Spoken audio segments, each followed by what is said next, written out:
नमो भगवते वासुदेवाय। श्रीमद्भगवद्गीता पञ्चदशोऽध्यायः। पुरुषोत्तमयोगः। श्रीभगवानुवाच ऊर्ध्वमूलमधः शाखम् अश्वत्थं प्राहुरव्ययम् छन्दांसि यस्य पर्णानि यस्तं वेद स वेदवित्। अधश्चोर्ध्वं प्रसृतास्तस्य शाखा गुणप्रवृद्धा विषयप्रवाला। अधश्च मूलान्यनुसन्ततानि कर्मानुबन्धीनि मनुष्यलोके। न रूपमस्येह तदोपलभ्यते नान्दो न चादिर्न च सम्प्रतिष्ठा।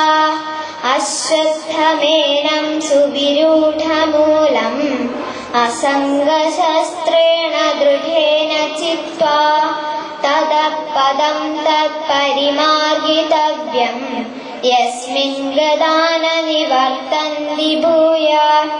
तमेव चाद्यं पुरुषं प्रपद्ये यतः प्रवृत्ति प्रसृता पुराणी। निर्माणमोहाजितसङ्गदोषा अध्यात्मनित्या विनिवृत्तकामा। द्वन्द्वैर्विमुक्ता सुखदुःखसञ्ज्ञैर्गच्छन्त्यमूढा पदमव्ययं तत्। न तद्भासयते सूर्यो न शशाङ्को न पावकः यद्गत्वा न निवर्तन्ते तथामपरमं मम। ममैवांशो जीवलोके जीवभूतसनातनम्। मनःषष्ठानीन्द्रियाणि प्रकृतिस्थानि कर्षति। शरीरं यदवाप्नोति यच्चाप्युत्क्रामतीश्वरः।